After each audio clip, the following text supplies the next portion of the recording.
नमस्ते। आप सभी का हमारे YouTube चैनल पर बहुत बहुत स्वागत है। आज मैं आप सभी को श्रावण मास के महात्म्य का 23वां अध्याय सुनाती हूँ। कृष्ण जन्माष्टमी व्रत का वर्णन। ईश्वर बोले, हे सनत कुमार, श्रावण मास में कृष्ण पक्ष की अष्टमी को वृष के चंद्रमा में अर्धरात्रि में इस प्रकार के शुभ योग में देवकी ने वसुदेव से श्री कृष्ण को जन्म दिया।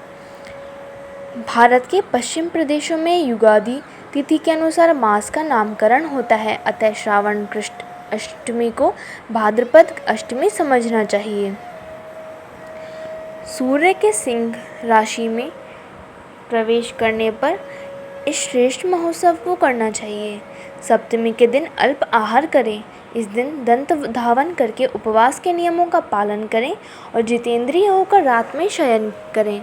जो मनुष्य केवल उपवास के दौरान कृष्ण जन्माष्टमी का दिन व्यतीत करता है, वह 7 जन्मों में किए गए पापों से मुक्त हो जाता है, इसमें संदेह नहीं है।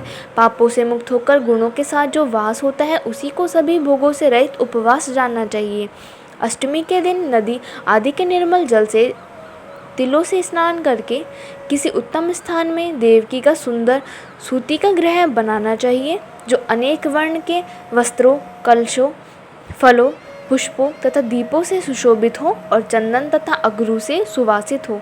उसमें हरिवंश पुराण के अनुसार गोकुल लीला की रचना करें और उसे बाजों की ध्वनियों तथा नृत्य, गीत आदि मंगलों से सदा युक्त रखें। उस ग्रह के मध्य में षष्ठी देवी की प्रतिमा सहित सुवर्ण, चांदी, ताम्र, पीतल, मिट्टी, काष्ठ अथवा मणि के अनेक रंगों से लिखी हुई श्री कृष्ण की प्रतिमा स्थापित करें। वहाँ 8 शल्य वाले पर्यंक अर्थात पलंग के ऊपर सभी शुभ लक्षणों से संपन्न प्रसूता अवस्था वाली देवी की मूर्ति रखकर उन सबको एक मंच पर स्थापित करें और उस पर्यंक में स्तनपान करते हुए सुप्त बाल रूप श्री कृष्ण को भी स्थापित करें। उस सूती का गृह में एक स्थान पर कन्या को जन्म दी हुई यशोदा को भी कृष्ण के समीप लिखे। साथ ही साथ हाथ जोड़े हुए देवताओं, यक्षों, विद्याधरों तथा अन्य देवयोनियों को भी लिखें और वहीं पर खड्ग तथा ढाल धारण करके खड़े हुए वासुदेव को भी लिखें। इस प्रकार कश्यप के रूप में अवतीर्ण वसुदेव जी, अदिति स्वरूपा देवकी, शेषनाग के अवतार बलराम, अदिति के ही अंश से प्रादुर्भूत यशोदा, दक्ष प्रजापति के अवतार नंद, ब्रह्मा के अवतार गर्गाचार्य, सभी अप्सराओं के रूप में प्रकट गोपिका वृंद, देवताओं के रूप में जन्म लेने वाले गोपगण, कालनेमी स्वरूप कंस, उस कंस के द्वारा वज्र में भेजे गए वृषासुर, वत्सासुर, कुवलिया, पीड़, केशी आदि असुर, हाथों में शास्त्र लिए हुए दानव तथा यमुनादह में स्थित कलिया नाग, इन सबको वहाँ चित्रित करना चाहिए। इस प्रकार पहले इन्हें बनाकर श्री कृष्ण ने जो कुछ भी लीलाएं की हैं, उन्हें भी अंकित करके भक्तिपरायण होकर प्रयत्नपूर्वक 16 उपचारों से देवकी इस मंत्र के द्वारा उनकी पूजा करनी चाहिए।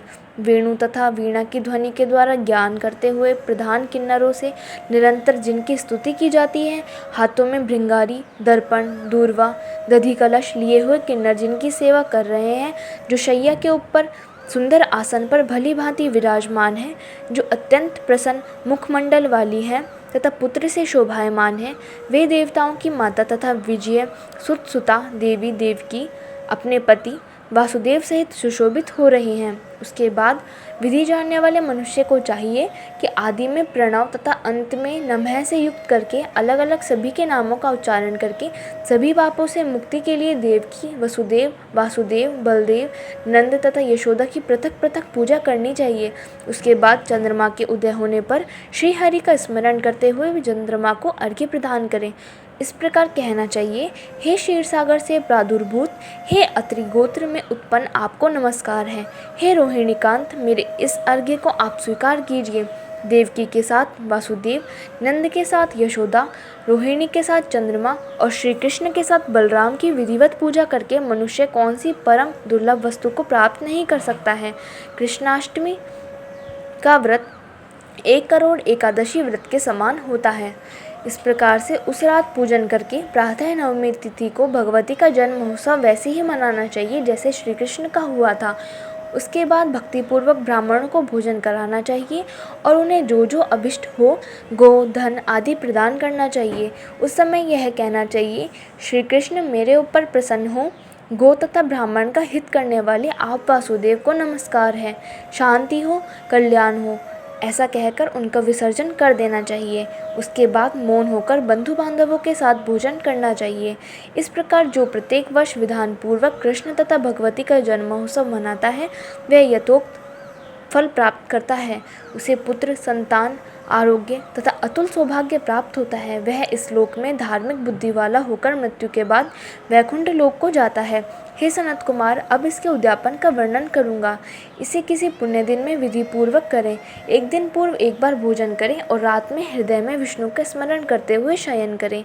इसके बाद प्रातःकाल संध्या आदि कृत्य संपन्न करके ब्राह्मणों स्वस्ति वाचन कराएं और आचार्य का वरण करके ऋत्विजों की पूजा करें। इसके बाद वित्त शाठ्य से रहित होकर एक पल अथवा उसके आधे अथवा उसके भी आधे पल सुवर्ण की प्रतिमा बनवानी चाहिए और इसके बाद रचित मंडप में मंडल के भीतर ब्रह्मा आदि देवताओं की स्थापना करें। इसके बाद वहाँ तांबे अथवा मिट्टी का एक घट स्थापित करें और उसके ऊपर चांदी या बांस का एक पात्र रखें। उसमें गोविंद की प्रतिमा रखकर वस्त्र से आच्छादित करके व्यक्ति 16 उपचारों से वैदिक तथा तांत्रिक मंत्रों के द्वारा विधिवत पूजन करें। इसके बाद शंख में पुष्प, फल, चंदन तथा नारिकेल फल सहित शुद्ध जल लेकर पृथ्वी पर घुटने टेक कर यह कहते हुए देवकी सहित भगवान श्री कृष्ण को अर्घ्य प्रदान करें, कंस के वध के लिए, पृथ्वी का भार उतारने के लिए, कौरवों के विनाश के लिए तथा दैत्यों के संहार के लिए आपने अवतार लिया है। हे हरि, मेरे द्वारा प्रदत्त इस अर्घ्य को आप देवकी सहित ग्रहण करें। इसके बाद बुद्धिमान को चाहिए कि चंद्रमा को पूर्वोक्त विधि से अर्घ्य प्रदान करें। पुनः भगवान से प्रार्थना करें, हे जगन्नाथ, हे देव की पुत्र, हे प्रभु, हे वसुदेव पुत्र, हे अनंत, आपको नमस्कार है, भवसागर से मेरी रक्षा कीजिए। इस प्रकार देवेश्वर से प्रार्थना करके रात्रि में जागरण करना चाहिए। पुनः प्रातःकाल शुद्ध जल में स्नान करके जनार्दन का पूजन खीर, तिल तथा घृत से मूल मंत्र के द्वारा भक्तिपूर्वक 108 आहुति देकर पुरुष सूक्त से हवन करें और पुनः इदम विष्णुर्वि चक्र में इस मंत्र से केवल घृत अर्थात घी की आहुतियाँ देनी चाहिए। पुनः पूर्ण आहुति देकर तथा होम शेष संपन्न करने के अनंतर आभूषण तथा वस्त्र आदि से आचार्य की पूजा करनी चाहिए। इसके बाद व्रत की संपूर्णता के लिए दूध देने वाली, सरल स्वभाव वाली, बछड़े से युक्त, उत्तम लक्षणों से संपन्न, सोने के सींग, चांदी के खुर, कांस्य की दोहिनी, मोती की पूंछ, ताम्र की पीठ तथा सोने की घंटे से अलंकृत की हुई एक कपिला गो को वस्त्र से आच्छादित करके दक्षिणा सहित दान करना चाहिए। इस प्रकार दान करने से व्रत संपूर्णता को प्राप्त होता है। कपिला गो के अभाव में अन्य गो भी दी जा सकती है।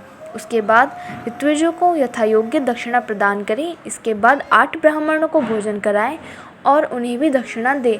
पुनः सावधान होकर जल से परिपूर्ण कलश ब्राह्मणों को प्रदान करें और उनसे आज्ञा लेकर अपने बंधुओं के साथ भोजन करें। हे ब्रह्मपुत्र, इस प्रकार व्रत का उद्यापन कृत्य करने पर वह बुद्धिमान मनुष्य उसी क्षण पाप रहित हो जाता है और पुत्र पौत्र से युक्त धन धान्य से संपन्न होकर बहुत समय तक सुखों का उपभोग कर अंत में वैकुंठ प्राप्त करता है। इस प्रकार श्री स्कंद पुराण के अंतर्गत ईश्वर सनत कुमार संवाद में श्रावण मास महात्म्य में कृष्ण जन्माष्टमी व्रत कथन नामक 23वां अध्याय पूर्ण हुआ। धन्यवाद। इस वीडियो में बस इतना ही। प्लीज़ हमारी वीडियोस को लाइक कीजिए, शेयर कीजिए और हमारे चैनल को सब्सक्राइब कीजिए।